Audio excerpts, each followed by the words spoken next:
Et toi, tu l'as vécu comment cette premier épisode ou ces difficultés Là, j'ai touché un peu à l'entrepreneuriat avant même d'être formée, de connaître ce que c'est. J'étais à ce moment-là femme de patron. Tu dresses donc ce bilan-là, tu décides de faire quoi après Et puis quand c'est arrivé à la phase de déclin, là encore, j'en ai appris beaucoup pour le pourquoi du comment. Tu as compris que, comme tu l'as dit très bien tout à l'heure, j'étais pas assez armé. C'est ça. Et que ce monde de l'entreprise, ce monde de l'entrepreneur requiert aussi une différente casquette, différentes compétences. Exact. J'étais donc dans une phase de ma vie où chaque 2-3 ans, je changeais de boîte. Parce qu'en règle générale, on n'entreprend pas pour rester avec les enfants. Parce que l'entrepreneur, il est très jaloux. En me disant, je vais réussir. Top. Et c'est ça. Mais j'avais quelque chose dans ma tête qui me dit, Allah. Quels seraient les 2 conseils ou 3 conseils que tu pourrais leur partager? Ce que je veux véhiculer, c'est justement cet aspect que la réussite, ça ne vient pas comme ça. Jamais.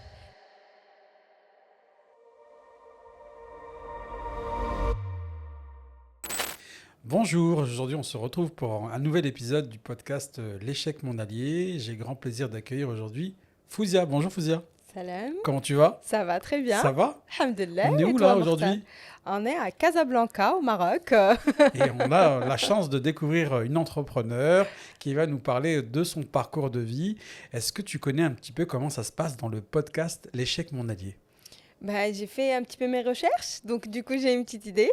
Et je sais que on va parler du parcours entrepreneurial et tout ça, mais je te laisse... Super, écoute, je crois que tu as clairement dit l'enjeu, c'est le parcours entrepreneurial, le mindset de l'entrepreneur. C'est ça. On l'appelle l'échec, mais c'est plutôt les épreuves de la vie d'entrepreneur et sur lesquelles on souhaite partager à nos auditeurs, ceux qui nous écoutent. Et qu'est-ce qui mieux qu'un exemple concret pour partager? Et aujourd'hui, on a la chance de t'avoir toi, entrepreneur ici au Maroc, qui va nous parler un petit peu de son mindset, de son parcours. 4 temps forts dans l'échec mon allié, qu'est-ce qui t'a amené à entreprendre? D'accord. Donc peut-être la scolarité, l'environnement, jusqu'à ta première expérience entrepreneuriale. Comment s'est passée cette première expérience entrepreneuriale? Quelles sont les difficultés que tu as rencontrées? Peut-être même les réussites, parfois un petit peu les échecs pour certains, pour nous les épreuves.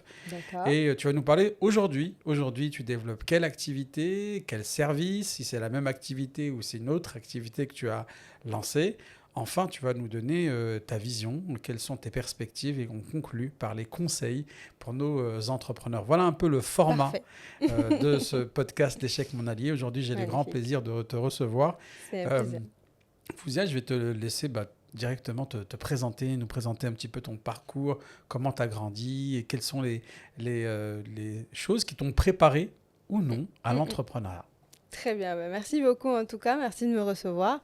C'est vraiment très très gentil d'avoir proposé et puis le titre me parle beaucoup parce que oui, l'échec est mon allié, mais moi je préfère justement le mot challenge. Alors je me présente pour justement ton audience, c'est Fouzia Azmi, j'ai 37 ans, je suis aussi maman d'une petite fille, pas pré-ado, mais pas très petite non plus. Donc voilà, donc je dirige aujourd'hui Ziacom. J'ai fait plus de 16 ans, 17 ans d'expérience dans le domaine commercial, digitalisation aussi. Après, voilà, si on veut commencer par le commencement, notamment tout ce qui est parcours estudiantin. Ouais. C'est ça?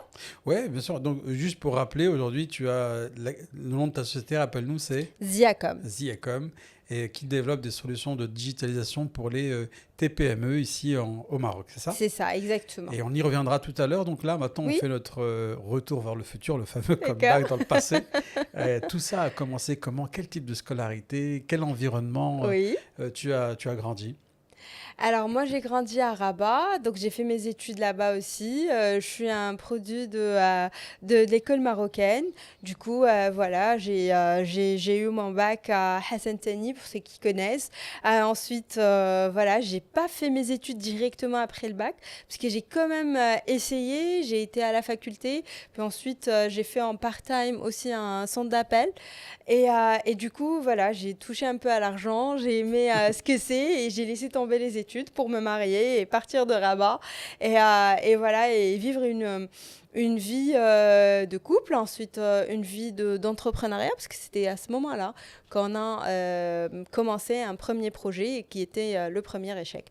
Mais entre-temps, mes études, je les ai faites particulièrement en étant maman et salariée, et après un premier échec entrepreneurial. Parlons-en de cette premier épisode entrepreneurial. C'était quelle activité? Comment tu te lances aux côtés de ton mari, je crois, à l'époque, et vous développez quelle activité? Alors, c'était un centre de formation. Donc, on faisait les formations pour les langues, l'informatique, soutien scolaire. C'était un petit peu ça.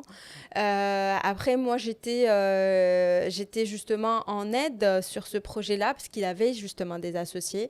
Et du coup, voilà, j'ai touché un peu à l'entrepreneuriat avant même d'être formée, de connaître ce que c'est. J'étais... à ce moment-là, femme de patron. Donc, tu participais en full-time dans ce projet-là? Oui, ouais. Oui. Après, il est arrivé qu'au moment où j'ai eu ma fille, j'ai fait un break. Okay. Et puis, j'ai repris juste après. Mais voilà, c'était le premier lancement, premier échec aussi. Donc, c'est à ce moment-là que j'ai compris que la vision entre les associés était obligatoirement, et ça devait avoir une synchronisation pour que ça continue, parce que c'est bien beau quand on commence, c'est bien beau aussi quand ça démarre très bien, mais ça a démarré très bien pour vous? Ça a très très bien démarré, oui, c'est vrai. Trop même, ouais.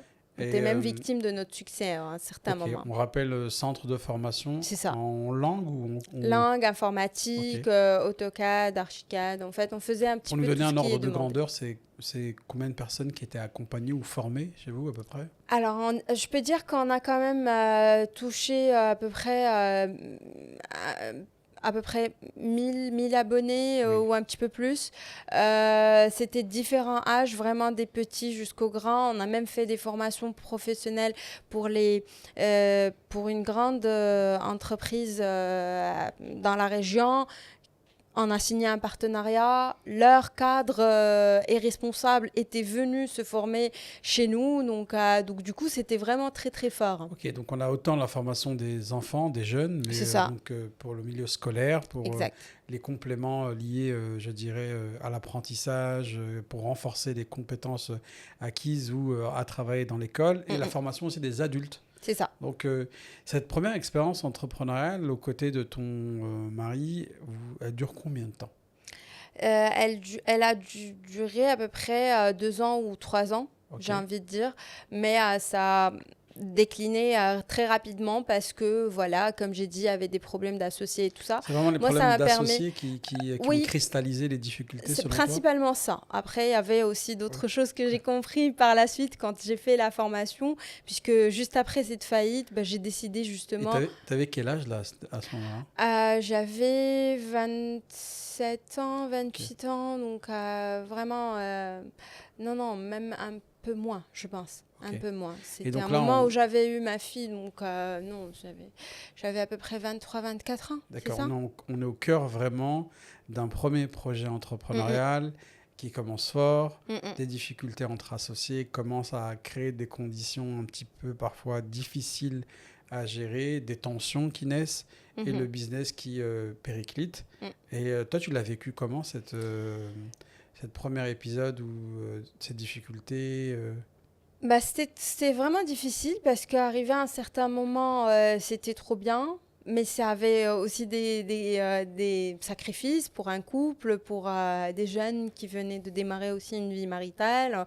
Donc, on sacrifiait de notre temps, de notre... Il n'y a pas de week-end, il n'y a pas de resto. Il n'y a pas de resto, il n'y a pas trop de confort non plus, parce que on se serre un peu la ceinture, comme on dit. Donc, voilà, c'est un démarrage, il y a beaucoup de choses.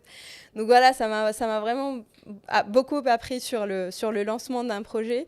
Et puis, quand c'est arrivé à la phase de déclin, là encore, j'en ai appris beaucoup pour le pourquoi du comment.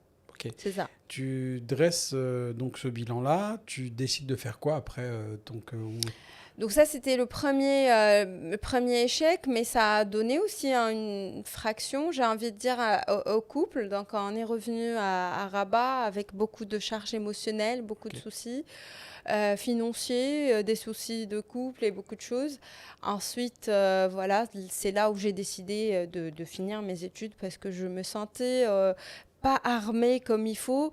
Je faisais, mais j'avais aucun background. Donc à ce moment-là, j'ai décidé justement de revenir à l'école, de faire donc d'être salarié. Bah, j'ai repris parce qu'il va falloir reprendre justement un travail. Il y a une fille qui attend, qui n'a pas demandé à faire de projet ni rien du tout. Elle est juste là, voilà, à être entre son papa et sa maman.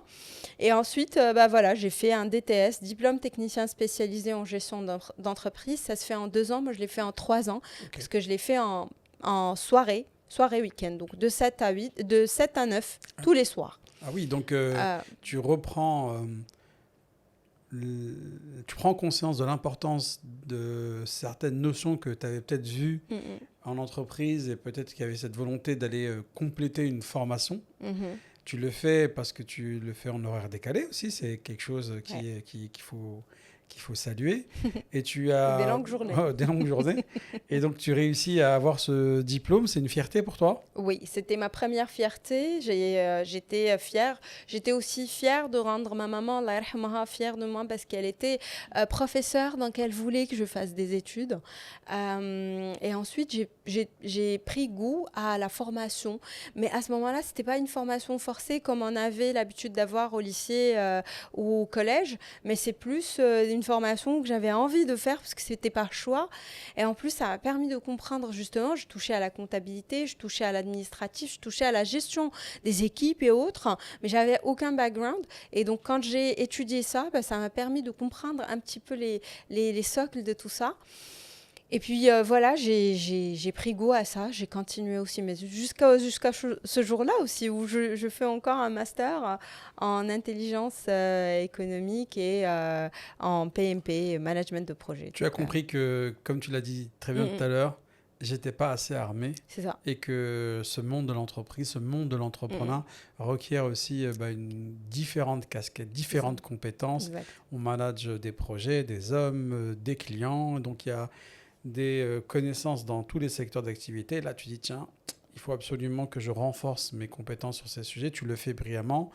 Et donc, tu prends le temps de le faire en plus de ton activité salariale qui était faite pour subvenir aux besoins du foyer aussi, pour faire face en fait à votre responsabilité de parent à ce moment-là.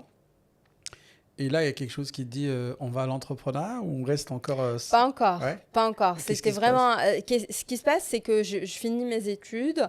Il y a un deuxième projet que le papa de ma fille décide de lancer aussi. Okay. Donc, mais là, je reste sur mon safe place, comme on dit. Ouais. Donc, je reste dans une grande boîte internationale, une multinationale. Donc, j'étais dans le service commercial. Je vendais un petit peu tout, puisqu'on était multicasquette. Donc, on devait justement gérer plusieurs projets au besoin. Et donc, on était dans les assurances à ce moment-là. Et puis, je reste moi autant que salarié. Lui, il décide d'entreprendre à nouveau. Encore une nouvelle expérience, encore un deuxième échec. Mais celui-là a eu raison de 2 choses, de son projet et de notre couple. Et donc, voilà. Donc, du coup, c'était la fin d'une vie maritale aussi. Et là, c'est un double apprentissage, puisqu'à ce moment-là, je comprends qu'il y a des choses que je dois régler avec moi-même. Et donc, juste après, c'est le Covid. Et donc, le Covid, c'était pour moi l'époque où on m'obligeait à rester chez moi, parce que j'étais hyper active, je bougeais partout, je faisais beaucoup d'activités, j'étais très prise par ma fonction de maman, ma salariée, des études et tout ça. Et puis, je dis... Stop, you just... Il n'y a plus d'autorisation d'être dehors. Et là... C'est ça. Comment on vit ça? Je suis rentrée à l'intérieur. Ouais. I can't go outside. Donc, je suis rentrée à inside. Et c'est là où j'ai découvert Fouzia, la personne. Là, je me suis posée... donc, j'ai commencé à découvrir ça à travers les lives qui étaient sur Instagram, les différents coachs qui faisaient du give back gratuitement, des formations qu'on voyait avec des grands chiffres. Ils étaient là en train de donner, de coacher des gens. Et j'ai commencé à comprendre qu'il y avait un monde parallèle qui s'appelle le développement personnel et qui permet de connaître ce qu'on est. Et donc, c'est là où je m'intéresse un petit peu à tout, à les facettes de personnalité, à comprendre nos émotions, l'intelligence émotionnelle, ce que je suis. Parce qu'il y a une question qui m'a trotté l'esprit pendant un long moment. Oui, c'est laquelle? C'est qui es-tu? C'était un exercice, mais sans dire ni à quelle religion tu appartiens, à quel pays tu appartiens, si tu es la fille de X ou Y, si tu fais le job de X ou Y. Donc tu te détaches de tout, et vraiment tout, et tu réponds à la question qui est toi? Fouzia, moi c'était ça la question. Et maintenant tu as la réponse, Fouzia, qui es-tu? Ouais, ça m'a pris du temps. Ça m'a pris du temps. C'est pas évident de le faire. Ça m'a pris des semaines pour découvrir. Donc Mais alhamdoulilah, j'ai trouvé. J'ai beaucoup aimé en fait. Tu dis, je pouvais pas sortir alors je suis rentré à l'intérieur de moi-même. Exact. Donc cette phase d'introspection, de remise en question. Et c'est un peu normal aussi parce que tu viens de passer des grosses épreuves Exact. qui peuvent parfois être vues comme un entourage des échecs et qui font forcément écho. Et on a besoin d'avoir des réponses. Est-ce que c'est moi? Est-ce que je fais quelque chose de pas bien? Est-ce que je me suis perdu en route? Mais avant de me perdre en route, mais d'abord qui je suis? Exact. Et donc, cette quête de sens. Et au sortir du Covid, ça se passe comment? Je décide de faire une licence professionnelle. Encore une fois. Okay. Encore une formation. Formée à... Okay. C'est ça. Et donc... Il y a une soif d'apprendre et de connaissances. Waouh, mais c'est incroyable. J'ai l'impression, c'est comme si ce que tu n'avais pas réussi à faire parce que tu t'es marié trop tôt, tu l'as repris après pour terminer ce que tu devais finir. Ouais, c'est un peu ça? Exact. Okay. Totalement. Et cette licence pro, elle t'amène à quoi? Elle m'amène à avoir une licence en management marketing, des produits industriels en plus. C'est pas ma générale, c'est très spécifique. Et ça me donne une envie d'aller ailleurs. Là où j'étais, je cherchais à ce moment-là. J'étais donc dans une phase de ma vie où chaque 2-3 ans, je changeais de boîte pour aller apprendre d'autres métiers, côtoyer d'autres gens, me surpasser. Alhamdoulilah, je suis arrivée à un certain moment où j'étais toujours dans les top 5 de mes anciens postes. Donc, je découvrais encore une autre personne qui était... je me révélais petit à petit. Je voulais rendre ma fille fière, ma maman, Allah yarhamha, fière aussi. Et donc, voilà, je me donne à fond. Et j'étais dans des grandes boîtes, vraiment des grandes boîtes, jusqu'à la dernière, qui était ici à Casa. Donc, pendant 1 an et 3 mois où je faisais la navette, je vivais à Casa, je dormais à Rabat. C'était c'est quand même 1h30, voire 2 heures. 2 heures. 2 heures. 2 heures. C'est vraiment 2 heures. Le temps de déposer la petite à l'école, de prendre le train, d'arriver à Casa, ensuite le petit taxi pour le travail, finir vers 19-20 heures chaque jour, si ce n'est plus. 22 heures alors arriver à 22 heures à Rabat, généralement 21h, 22 heures.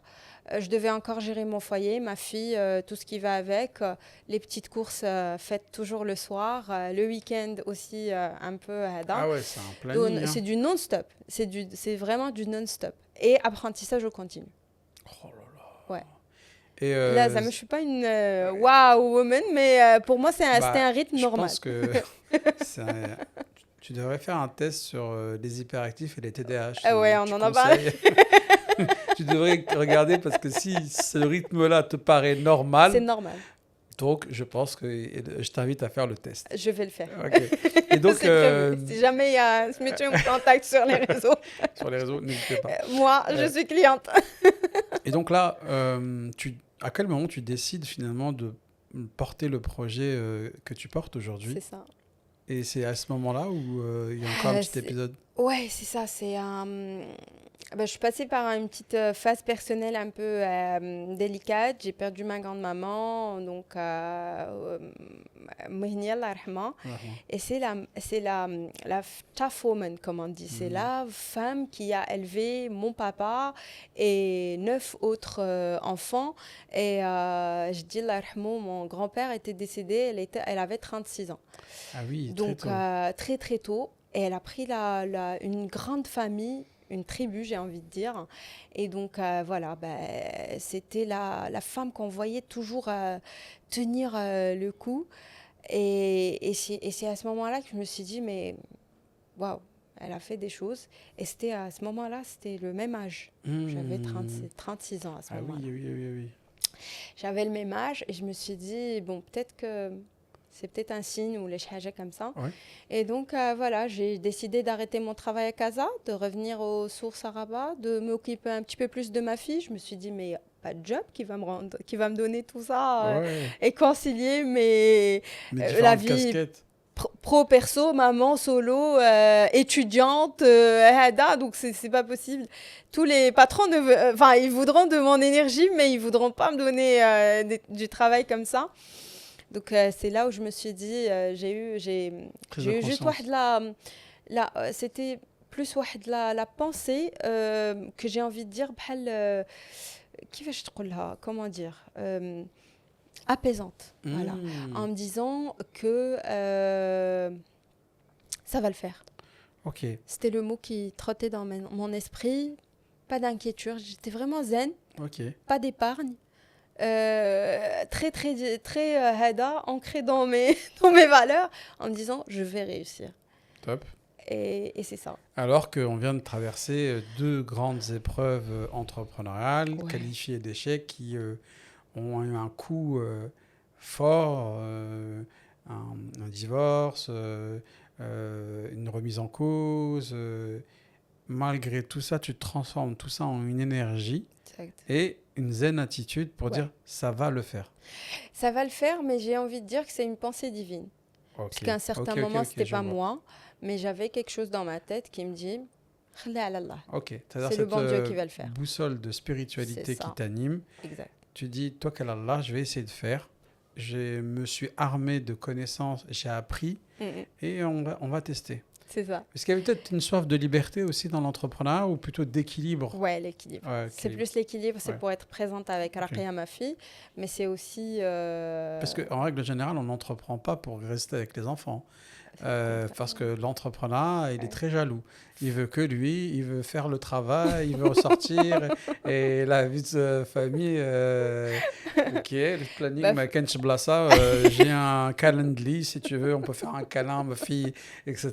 Tu sais ça. je le sais, je le Ça, vis. c'est une fois, j'ai interviewé un entrepreneur, il y a Koboun, on le salue, et il me dit oui, parce qu'il n'était pas du tout dans l'entrepreneuriat. Donc ouais, je voulais créer un restaurant pour passer plus de temps avec ma famille. Je dis, mais toi, on t'a pas expliqué, toi. Là, Il c'est m'a contraire. dit, je crois que c'est ce côté naïf qui a fait que j'ai créé, sinon j'aurais jamais créé. C'est ça, Je c'est dis, vrai. mais c'est un habs, comme on dit, C'est c'est-à-dire incroyable. c'est 7h, 1h du matin tous les jours. Donc l'entrepreneur, même si c'est pas de la restauration, c'est pas fait pour passer plus de temps. Ah oui, la restauration, Ouais. en plus, c'était notre deuxième échec. C'est Ouais. vraiment très, très difficile. Ouais, C'est vraiment un monde à part. Il faut vraiment avoir beaucoup de technicité pour le faire. Ouais, Franchement, pas seulement le management, ni gérer Non, les c'est vrai, t'as ressources. raison. C'est vraiment un monde à part. Franchement, c'est Et incroyable. là, en fait, toi, qu'Allah, et tu dis, vas-y, Vas-y, on on va va le y faire. aller. Tu as cette confiance et cette foi Ouais. pour lancer un projet qui s'appelle Ziacom. Ziacom. Donc, c'est le zénith de l'intelligence automatisée commerciale. Ben, Et donc, je capitalise sur mon savoir-faire en stratégie commerciale. ok. Et je m'arme de digital pour simplifier les choses au quotidien pour moi et pour Ada. Et tu Disons vises, que- et tu vises qui, ça? C'est quelle clientèle? C'est les TPME, les porteurs de projets. Mais juste pour revenir à ce que tu as dit tout à l'heure, je me suis dit, au pire, qu'est-ce qui va arriver? J'ai déjà vécu deux faillites, un divorce, il y a un clash complet. Qu'est-ce qui va m'arriver de pire? Ça me rien du tout. Qu'est-ce qui va m'arriver de pire? Quand on touche le fond, Au pire, le soleil il se lève à l'ouest. Et voilà, au moins. Tu vois. Ça veut dire on a déjà vécu le harb, la guerre, le truc. Ah non, toi, t'es dangereuse. mais franchement, je me C'est suis dit, vrai. monsieur, qu'est-ce qui va arriver? Ça, en c'est plus chez nous, c'est relativiser. Ouais. C'est-à-dire, en fait, une fois que tu as eu ces épreuves-là, tu dis, allez, vas-y. On reste debout, il me faut la santé, de l'air pour respirer, alhamdoulilah, c'est gratuit. Pour manger, on meurt pas de faim au Maroc, donc ça, on est... Mais c'est top. Ouais. Au pire, je me suis dit, je reprends un boulot Ouais. j'ai quitté en étant responsable de service. Donc au pire, je reprends un boulot à 5 chiffres. C'est ça, mais C'est ça, en fait. C'est-à-dire qu'en fait, on a cette... en toi, il y a une âme d'entrepreneur qui se révèle au gré des différents épisodes. Le salariat, en fait, c'est comme si tu étais dans... L'entrepreneur, c'est comme si tu étais dans une autoroute. Et on revient au salariat comme une aire de repos. Nous, Je suis désolée, on a j'ai eu pas trop envie de... Là. Si J'allais jamais ça tomber va en mal. panne. Allez, je reviens à l'ère de repos. Je me repose. Un an, Je 2 ans, souffle tu un an, reprends. 2 ans. Allez, on reprend la route. C'est ça? C'est un peu ça. Allez, vas-y. Et donc là, quand tu reprends avec Ziacom, Ouais. tu vas accompagner la digitalisation des TPE, PME. Et ça marche direct? Tu as des clients? Tu galères? J'ai des clients, Ouais. ouais, alhamdoulilah, parce que j'ai une bonne accroche, donc ça va. Les gens ont confiance en moi et ils ont envie de travailler avec moi.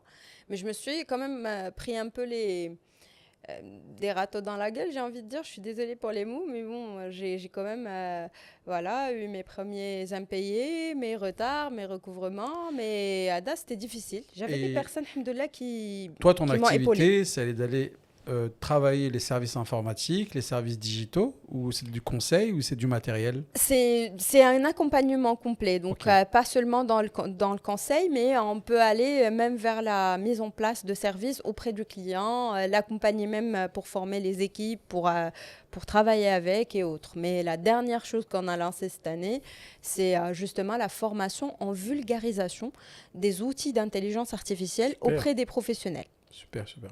Donc ça, c'est quand même quelque chose de très très bien parce qu'aujourd'hui, beaucoup de personnes entendent intelligence artificielle. Mais à quoi ça rime justement au quotidien d'un professionnel aujourd'hui, un chef d'entreprise? Qu'est-ce qu'il va faire? Est-ce qu'il va utiliser le chat GPT, Gemini, Claude et autres? Ou là, il va aller plus loin pour développer ses équipes, sa productivité? Lui, au quotidien, c'est un petit peu ça. Et Bravo, dans ces formations, ben, on touche même à l'automatisation aussi bravo. pour automatiser les tâches répétitives, celles qui prennent du temps et dégager du temps pour de la créativité pour les Tu es en chefs train de d'entreprise. faire un accompagnement permettant à l'entreprise de remettre un peu au jour par rapport aux enjeux de l'IA, hein, qui pour certains est une révolution, pour d'autres une menace, pour certains un accélérateur. Toi, tu dis quoi qu'il en soit, il faut être à jour. Ouais. Si tu n'es pas à jour, déjà, tu es dépassé. Exact. Et les pratiques, elles sont tellement importantes et elles sont fondamentales pour optimiser et gagner du temps qu'on peut pas s'en... c'est comme si tu avais un clavier, tu peux pas t'en passer. Et l'IA devient indispensable. Et toi, c'est ça un peu la conviction que tu as? Exactement. En fait, les outils d'intelligence artificielle qui sont disponibles aujourd'hui dans le monde sont hallucinants. C'est incroyable. Et moi, j'ai été initiée à ça déjà avant même de toucher à l'entrepreneuriat. C'était dans ma dernière expérience salariale. Et donc, on a quand même travaillé avec ChatGPT depuis son lancement, parce que il a été lancé en novembre 2022 par Sam Altman, c'est ça. Et donc, c'est à ce moment-là que j'ai commencé à découvrir ces outils puissants qui permettent aujourd'hui d'aider sur les stratégies, sur l'avancement, sur la productivité, la gestion du temps. C'est vraiment incroyable. Mais vraiment, ça peut toucher un petit peu à tout. Oui. Et donc, voilà, après, c'est de la génération d'images, de vidéos, c'est de simplifier le process digital ou même de création digitale, puisque je fais de la création de contenu aussi autour de mon activité. Ok. Donc ça encore, c'est une autre manière de faire du inbound marketing Ok. et donc de dire aux gens, voilà ce que je fais, ce que je sais faire. Si jamais vous êtes intéressé, ben voilà, je suis là. Coucou. Donc c'est un petit peu ça. Donc ça aide à automatiser aussi les questions répétitives avec les questions Avec des répétitives bots. avec les clients, les questions récurrentes, que ce soit sur les réseaux, LinkedIn, Instagram, un petit peu ça. Top. Et Voilà. donc, l'offre, elle est bien conçue, elle rencontre sa clientèle. Est-ce que ça match? Ta boîte, elle te permet d'avoir une clientèle, de vivre de cette activité? Alhamdoulilah, oui. Ok. Ces derniers mois, effectivement, il y a une demande incroyable sur ce type de formation. Il y en a beaucoup aussi, mais après, c'est des domaines. Moi, ce que j'ai fait, c'est que je suis partie de ma propre expérience autant que chef d'entreprise. Aujourd'hui, je dois me réveiller, je dois ce que je dois faire avec mon équipe, ensuite ce que je dois faire avec mes clients et ainsi de suite. Et j'ai pris tout ça, tout ce que je fais avec l'IA, les outils IA qui sont à disposition, accessibles, Productivité. voilà, productivité ou autre. J'en ai fait un programme de formation. Ok. Et donc, chaque chef d'entreprise qui vient faire la formation avec moi, il Repart avec ça. dit waouh! Parce que c'est parti de ma propre expérience autant que Ok. chef d'entreprise. Donc, ça leur Ok. parle. Je leur dis quand tu as ça, c'est ce qu'il faut faire. Et c'est avec cet outil que tu peux le faire. Et ça te fait gagner autant de temps parce que ça vient du vécu. C'est pas de la théorie, c'est vraiment du pratico-pratique. C'est 100% pratique. Ouais, c'est 100% utilisable. Exact. Et c'est ce qu'ils aiment beaucoup, les entrepreneurs et les chefs d'entreprise. C'est Tac. qu'on va au concret, dans l'utilisation au quotidien, Mm, et qu'on ne reste pas sur de la théorie ou de la spéculation. mm. Bravo pour le rebond, bravo pour cette résilience, bravo encore une fois pour cette persévérance, Ouais.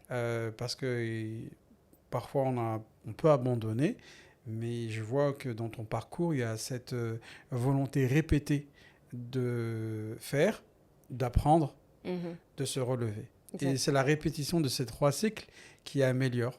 Quelles sont la vision pour ton entreprise, pour toi, dans ces prochaines années? Où tu te vois? Qu'est-ce que tu penses pouvoir développer avec cette nouvelle activité? Bah, c'est d'aller vers on est déjà en plein lancement des IA génératifs. En fait, Ok. c'est justement de créer ton propre agent IA. C'est Ok. les IA agentiques, mais personnalisables pour chaque business, pour chaque chef de projet et chaque chef d'entreprise. Et donc, voilà, ça, c'est ce qui va venir. C'est dans un avenir très proche. C'est ce qu'on est en train de faire aujourd'hui, là, maintenant. Tu customises en fait l'IA au C'est service ça. d'une C'est boîte ça. avec ses spécificités, avec Exact. ses attentes, ses besoins. Donc, c'est Mhm. son IA. C'est au-delà de la formation. La formation, ça vient juste pour vulgariser, comprendre, Ouais. avoir déjà l'étendue de ce que ça peut donner. Ouais. Et ensuite, bah, c'est d'aller vers le concret. Ouais. Aujourd'hui, qu'est-ce que ça va m'apporter? Qu'est-ce que je peux faire avec? Donc, c'est de personnaliser justement et de faire des safe IA. Donc, c'est pas des IA qui vont juste faire du travail, mais qui vont avoir justement une partie éthique et autres, qui respectent aussi la sécurité des données et autre chose. Donc c'est ça. Pour la vision, bah, c'est de se développer toujours et encore, tout simplement Au avec... Maroc ou à Casa ou dans d'autres zones du Maroc ou à l'international, c'est quoi ta vision là-dessus? Bah, aujourd'hui, on est au Maroc déjà, Rabat Casa, Fès, Tanger, c'est ça, c'est d'aller vers toutes les villes qui ont besoin de nous, qui ont senti qu'on peut les aider et les accompagner pour les tirer un petit peu vers le haut ou améliorer simplement ce qu'ils font au quotidien. Et c'est aussi voilà, se développer, nous, pour s'agrandir encore plus, Inch'Allah. Que ce soit au niveau national ou international, on n'est pas fermé. Mais voilà, j'ai aussi une vision vers l'Afrique, l'Afrique centrale, l'Afrique subsaharienne, donc c'est un petit peu ça. Et Inch'Allah, khair pour la suite. Top, écoute, merci en tout cas d'avoir partagé avec nous Plaisir. ta vision. Il ressort beaucoup d'enseignements de ton parcours. Toi, si tu devais faire des recommandations ou partager une expérience ou donner des conseils à ces femmes entrepreneurs ou ces hommes entrepreneurs qui parfois sont dans leur projet mais qui doutent, quels seraient les 2 conseils ou 3 conseils que tu pourrais leur partager? Moi, ce que je fais aujourd'hui, c'est déjà à travers on n'en a pas parlé, mais c'est à travers le podcast Marao Gadda, c'est que je reçois des femmes marocaines qui donnent aussi des conseils et qui inspirent à des femmes. Tu peux nous traduire Marao Gadda? Marao Gadda, c'est femme et capable. Ok. C'est une signification aussi sociale au Maroc. Tu me donneras le lien de ce podcast qu'on mettra en bio de celui-ci, Inch'Allah. comme ça on pourra permettre à nos auditeurs et auditrices de te suivre aussi sur ton podcast. Oui, pourquoi Donc pas. Marao Gadda, ce podcast que tu as décidé aussi de porter, de faire, de réaliser, il traite de quoi? Il traite du chemin de résilience d'une femme marocaine. Okay. Donc on reçoit des femmes qui ont quand même vécu des choses qui ne se sont pas arrêtées aux échecs. Un peu comme moi, c'est un petit peu ça. Ce que je veux véhiculer, c'est justement cet aspect que la réussite, ça ne vient pas comme ça. Jamais. Enfin, il faut vraiment Mais on était fait pour se rencontrer alors, dans le podcast. C'est ça. C'est exactement ça. Et alhamdoulilah, je remercie Dieu d'avoir fait cette rencontre. Tu es un homme qui incarne aussi cette vision de ce podcast. J'ai écouté aussi ton histoire en off avant le podcast. Tabarakallah alik, tu fais aussi d'excellentes choses avec les entrepreneurs. Franchement, bravo. Et oui, merci aussi de m'avoir reçu dans ton podcast. C'est vraiment un honneur parce que ça me parle beaucoup. C'est vraiment, comme je t'ai dit au début, le titre, c'est tout moi. L'échec, c'est mon allié, mais moi, je ne dis pas échec, je dis challenge. Ouais. Dans ma vie, je dis challenge et c'est des challenges au quotidien, donc ça va. Donc, je disais que, voilà, Maraougadda, c'était ça. On ne donnait pas de conseils, mais c'est juste pour donner cet esprit à toutes les femmes de persévérer, de se relever, même si on tombe, c'est pas grave. De toute façon, on va faillir. C'est ça. Dans la vie, c'est normal. Il faut toucher les bas pour connaître ce que c'est que les hauts et ainsi de suite. Et ensuite, voilà, des conseils, c'est tout simplement ne rien lâcher. Ouais. Toujours continuer. La fameuse résilience, la fameuse persévérance. Ouais. Face à l'épreuve, en fait, le meilleur moyen, écoute, c'est d'encaisser un petit peu, de se reposer, d'apprendre de ses erreurs et de repartir. Totalement. Amélioration continue, je l'ai dit tout à l'heure, je le reprends aussi, je le souligne. On fait des fautes, il faut savoir faire le bilan. Et on ne met pas d'ego là-dedans? Non. Ok. Ça arrive, c'est normal, on est humain, mais il faut savoir maîtriser. Là encore, j'invite les gens à lire le livre Ego is the Enemy. Okay. Donc là encore, la lecture aussi aide beaucoup. Moi, je suis plus audiobook. Okay. Donc, j'ai écouté beaucoup de livres qui m'ont changé la vie, notamment celui des 5 blessures de Lise Bourbeau. C'était vraiment les 5 langages d'amour aussi. Always Start with Why de Simon Sinek. Et puis le Coran. Oh, merci pour très important. Cette dernière recommandation. Chaque jour, c'est important. Ça nous aide à comprendre des choses. Et d'ailleurs, pour l'anecdote, j'utilise l'IA pour comprendre le Coran parce que c'est pas facile de comprendre parfois des sourates et des versets. Donc, je l'utilise pour qu'elle m'explique un peu le contexte, pourquoi, comment, pourquoi c'est dit comme ça, de cette manière. Et ça permet de lire efficacement, si je peux dire ça comme ça. Et voilà, c'est ça. Tu as dit 3 conseils, j'en ai donné 2. Le troisième, je vous laisse deviner, c'est pas grave.